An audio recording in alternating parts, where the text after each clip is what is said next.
Hey everybody, I'm Brad Simpson. If you're new to my channel, I'm an artist and children's book illustrator. Today I thought I'd do a demonstration with fluorescent acrylics. I did a video on fluorescence about a year ago, and it was just a very simple, quick demonstration. Today I wanted to do more of an in-depth demo, and I really hesitated using this painting as a video just because it's so detailed. There's just so much going on in this painting. Even the background, there's just so many colors, the outer space kind of galaxy look with all the stars and all the details and the peacock's feathers. I knew that if I did like a minute by minute demo, it would be so long because this took a couple of hours to paint, and that would probably bore you to tears. That's the last thing I want to do. So in the end, I just decided to do a time lapse and just touch upon the kind of the highlights as I go along in this painting. This is not scripted at all, so as I'm going along, I'm likely to leave out some information as I'm going. So if you have any questions, please just feel free to comment down below, and I will definitely get back to you. If you don't want to comment, just email me. I'll put my email in the link in the description. Into the video, I'm using a black canvas paper. This is mixed media paper. It's 11 by 14. And it's good for watercolors or acrylics, watercolor pencils, ink tints pencils, really whatever you want to use. For this video, I'm using a mix of basic craft acrylics and the fluorescents. For my base painting, even though the pages are already black, I'm adding a little blue and purple to that, just a light little gloss over, because I want a little color, because it's supposed to be like a deep space, very surreal painting. I didn't want it just complete black. So I mixed some black, blue, and red, more black than anything, just to add a little tinge of color for the background. On the top of that, I used the fluorescent paints. I've got fluorescent blue, green, yellow, pink, purple. They all go on top of this. They're all used in this painting. One thing you'll notice about these fluorescent acrylics, if you're using them, they dry really transparent. Just acrylics by nature dry in a darker tone than what you apply, but these fluorescents require so many coats. So be prepared to be a little bit patient. And especially painting on a black paper, it's just going to take so many coats, so many applications. Don't use much water when you're using the fluorescents because you don't need to. That's just going to wash it all away. You won't even be able to see the color. You want it to go on really bright and show vividly. The fluorescents are really thin anyway, so you're not going to need a lot of water for them.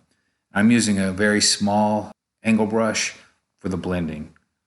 Once I have all the pigment on the paper that I want, I'm just kind of scrubbing it in all over because I want all these colors, the pinks, the purples, the yellows, the oranges, to kind of seamlessly blend together. Because again, these are space gases. They're like clouds that kind of meld together. I'm leaving the shape of the peacock as I paint, and I really want to leave the area right around his head a lot lighter in color, a lot brighter, so he stands out all the more vividly. For the underpainting of the peacock, I'm using a fluorescent blue because again, the fluorescent color is so transparent that the black will show underneath it. I want the peacock to be quite dark around the edges so he stands out all the more against the background. While I'm painting this, I just want to pause to say thank you for watching. Just you watching and liking means so much to me. You have no idea how much it means to me, for real. And thank you so much for my new subscribers and all my old subscribers. I've been doing this art channel now for about 13 years. Back in April 2011, I did my very first video, and it's really grown since then. And I'm still trying to find an audience. And it's important that I engage with you in a way that's meaningful to you. That's why I do this. I want to bring content to you that you really find enjoyable and entertaining. So please feel free to always let me know what you're after, what information you would appreciate, what you need, and what you find a little dull. I really appreciate all the feedback. Here I'm using a dark mixture of black and blue, mostly black, to start adding some details to the peacock's head to give it some shape around the beak and around his eyes. There's quite a lot of dark lines around his eyeball and just around his beak. So I'm just starting to add still a base painting, but just to give a little indication of some shape here. If you're new to painting, then you might be tempted to just go crazy with the bright colors right off the bat. But you have to remember that you must have the dark colors to accentuate the bright colors. Without the dark, the light won't matter. It will just be a lot of brightness on your page, and it's not going to come together the way you're hoping. So just be patient and spend the time that you need to on the underpainting, the base painting, because that's when you put in all your darks, all the deep dark shadows, and you give your bird or your horse or your cat, your dog, your person, whatever, you give it the structure. It gives it the foundation. And without that, all the highlights, all the bright fluorescence in the world, it's just not going to stick. The colors will be completely devoid of meaning. There won't be any kind of structure. And that's not what you want. Now I'm moving back to my background and adding some twinkling little stars here and there. And this is just craft acrylic white mixed with some fluorescent blue. A little fluorescent blue. A little goes a long way.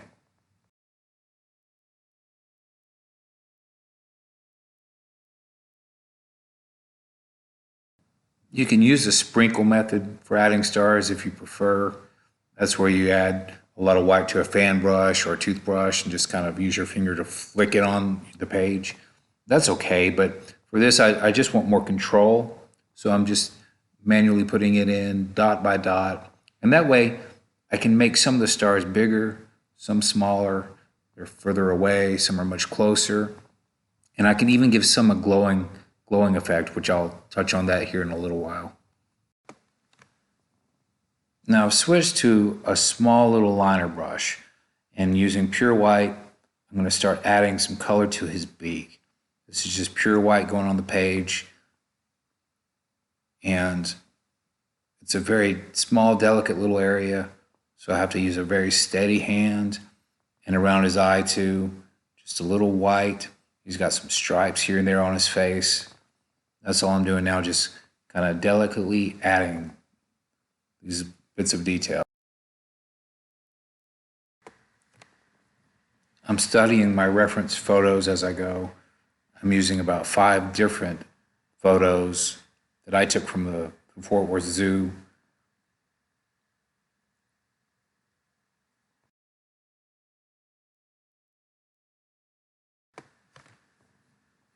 And moving on, I'm just feathering in some more of the neck feathers, more of the dark blue, which is just a mixture of acrylic black and blue.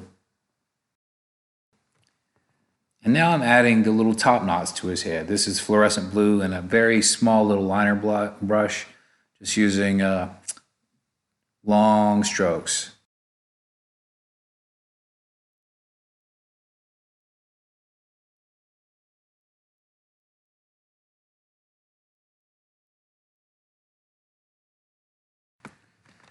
And now I'm using a medium-sized liner brush to add cyan to his neck feathers.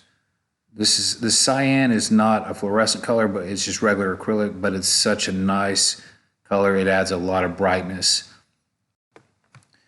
The key here is patience and just using short strokes with the right liner brush. Envision little feathers in your head. You don't want to color over all the dark blue beneath, because the dark blue represents a shadow color, or at least a mid-tone to your highlights. So using this highlight color, just wisp in little feathers all around the neck.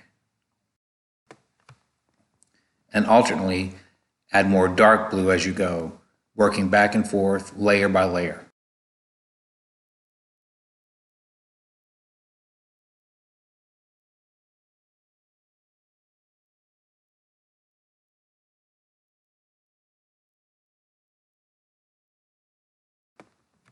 And now I'm beginning to work on his wing, much the same colors, adding the fluorescent blue and a very thin coat which allows it to go on dark. It gives it the illusion of a dark shadow blue underneath. And then once that dries, go back on top with another coat, fluorescent blue, and this time it'll dry a little brighter. With each coat you add, the paint sticks a little bit brighter. And of course, I'll add more cyan as I go for the real bright highlights, and even a little white on the top part of his feathers, on the top part of his wing, because that's where the atmosphere is kind of, the light is shining down on him. Again, working layer by layer. Patience is key. You wouldn't want to add just one solid blue, one blue color, one highlight color.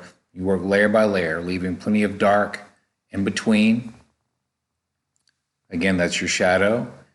And the lightest color, like your whites on top of your cyans, those are the highlight colors.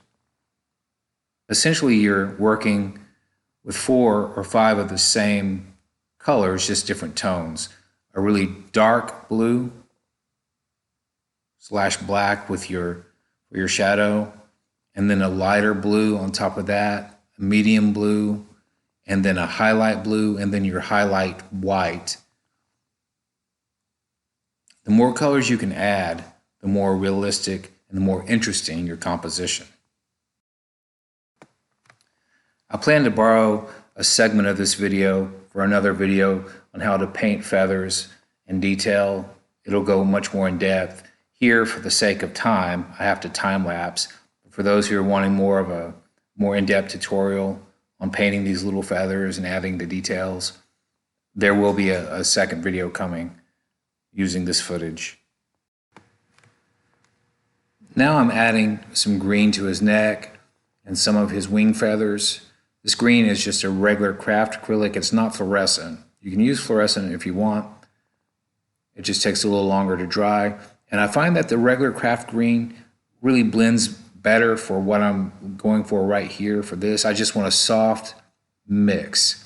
And with the cyan and the fluorescent blue underneath, it becomes almost like a really beautiful, like aqua color. Just a really gorgeous color.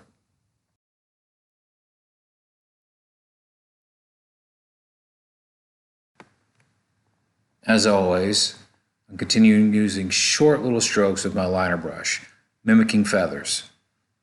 I'm very conscious of not covering all the color underneath, all that pretty cyan color. I just allow it to blend and leave some of the darker shadow underneath. As I work my way down on the wing, the feathers get larger. Not extremely large really quickly, but just a little bit larger at a time. And on my brush now, I have a mixture of green and fluorescent blue, the little cyan.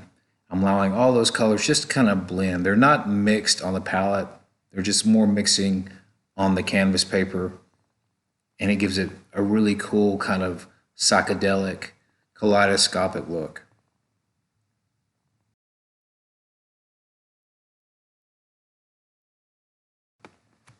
And this is the portion of the painting that took the longest, adding the details, because there are so many colors that go into these little feathers and in between colors. And so I will kind of time lapse. Maybe I'll speed the video up here a little bit. I just really want to show you the color and how cool fluorescent paints are.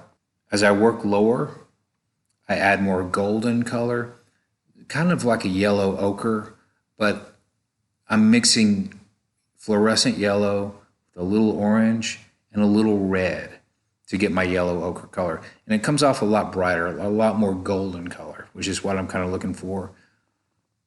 And I just wisp the longer feathers on.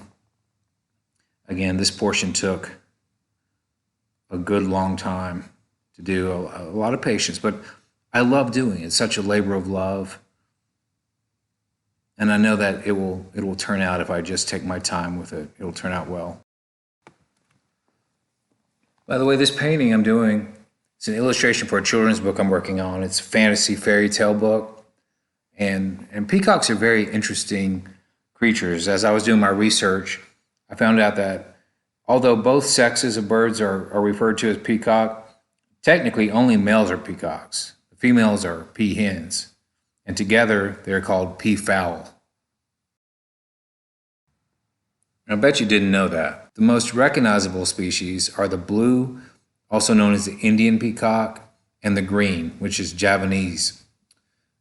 There's also a Congo peacock, and it was discovered in 1936. I'm including it in my fantasy book because in Greek mythology, the peacock was a sacred bird, very sacred to Hera, queen of the gods, who was wife to Zeus. Plus, they're just a lot of fun to paint. It's quite a challenge. This is the first peacock I've ever done, and I'm really having a lot of fun sharing it with you. If you choose to do a peacock, then please, by all means, take a shot, a photo, and just send it to me. My email is in the description below. I'd love to see it. As I work lower, my colors get even more vivid. I take some liberties. I'm adding more red. I'm adding some fluorescent purple, some fluorescent pink. By the way, this pink, it's kind of like a hot pink. Some might confuse it with magenta. It's not true magenta, but it's close. And it's just a very bright, beautiful color. But I'm adding more shades of yellow ochre and green, cyan, blue, just mixing it all together, just to allow it to flow off my brush. Long, wispy strokes with my liner brush. Now I'm painting what I call the eyes of the feathers, just more well-rounded little bits of cyan and some blue dots that I call the eyeballs. The feathers of the male peacock are highly specialized structures. They're composed of elongated feathers, and they play, of course, a crucial role in courtship displays, which attracts their mates through their dazzling appearances. And as I time-lapse, you see that I'm adding just more intricate designs, just fun little details, wispy long colors, just having fun with it.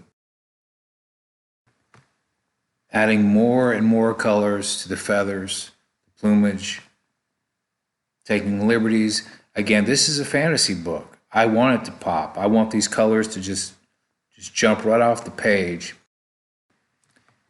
Now I'm adding more stars. Went back to my white, my fluorescent blue, mostly white, and just adding little specks here and there.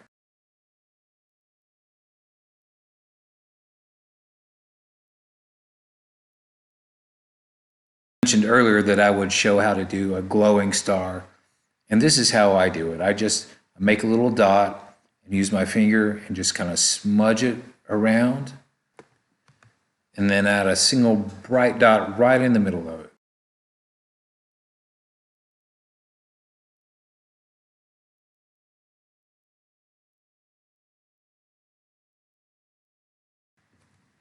And I'll do another one right over here, a smaller one right here. And I think another one up here, a larger one still. Just smudge it around, make it really loose and glowy, and a dot right in the middle. And now I need to go ahead and perfect this guy's face. I'm using a tiny little liner brush with some added black and blue to go over his eye and just do the detail in it.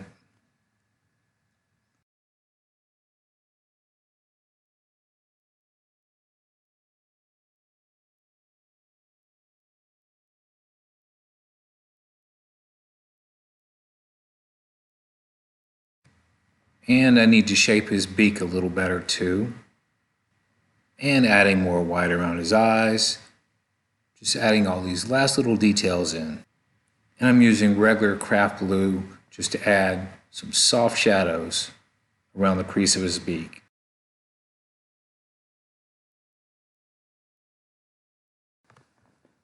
Video's starting to run a little long, so I'm going to go ahead and speed things up just to add these last little details, the moon and this planet off in the distance, and the colorful frame around it, the little oval.